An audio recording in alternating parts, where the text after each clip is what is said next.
রাত তখন 11:45। ধানমন্ডির অফিসে কাজের চাপ সামলে অবশেষে ফাইল জমা দিল রাইয়া। অফিসে আর কেউ নেই, শুধু টিউব লাইটের মৃদু ঝাঁঝা শব্দ। ফোন চেক করতেই বুক কেঁপে গেল। রাত 12টা বাজতে আর 10 মিনিট বাকি।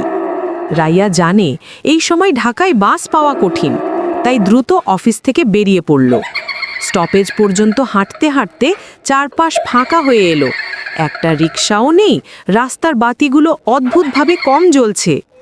হঠাৎ একটি বাস আলো জ্বালিয়ে সামনে থামল। ডিসপ্লেতে লেখা Gulshan Gabtoli, last night service. সময় নষ্ট না করে রাইয়া তাড়াহুড়ো করে উঠে পড়ল। বাসের ভেতর অদ্ভুত নীরবতা। মাত্র 4 জন যাত্রী, 4 জনই অস্বাভাবিকভাবে সুদর্শন। তাদের চোখ অদ্ভুত ঠান্ডা, যেন হাসলেও কোনো উষ্ণতা নেই। বাস চলতে শুরু হতেই রাইয়া টের পেল বাইরের রাস্তার লাইটগুলো একটার পর একটা নিভে যাচ্ছে।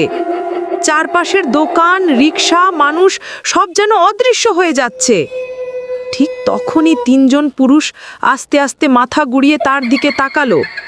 3 জনের চোখ 2 পলকের মধ্যে লাল হয়ে উঠল। রাইয়া ভয়ে সিট আঁকড়ে ধরল। পুরুষগুলো ধীরে ধীরে দাঁড়ালো। তাদের মুখের হাড় সরতে শুরু করলো। দাঁত লম্বা হয়ে রক্ত চোষার মতো বেরিয়ে এলো। একজন বলল, ঢাকায় রাতের রাস্তায় যারা ভুল পথে আসে, আমরা তাদের ফেরত নেই। আজ তুমি আমাদের লাস্ট শিকার। রাইয়া বাসের পেছনে পালাতে গিয়ে দেখল ড্রাইভারের সিট খালি, স্টিয়ারিং নিজে নিজে ঘুরছে। বাসের জানালা দিয়ে বাইরে তাকাতেই সে শিউরে উঠল। ঢাকার রাস্তাগুলো আর নেই। বাস চলছে অন্ধকারে ভাসমান এক রাস্তায়, যেখানে শুধু ছায়া আর অদ্ভুত ফিসফিসানি। 3 ড্রাকুলা এগিয়ে এলো। রাইয়া চিৎকার করে দরজা ধাক্কাতে লাগলো, কিন্তু দরজা তখন আগেই সিল হয়ে গেছে।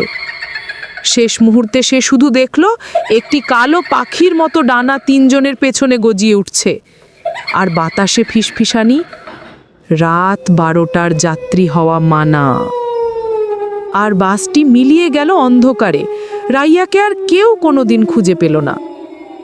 আপনি এমন ড্রাকুলার মুখোমুখি হতে না চাইলে আমাদের চ্যানেলটি তাড়াতাড়ি সাবস্ক্রাইব করুন।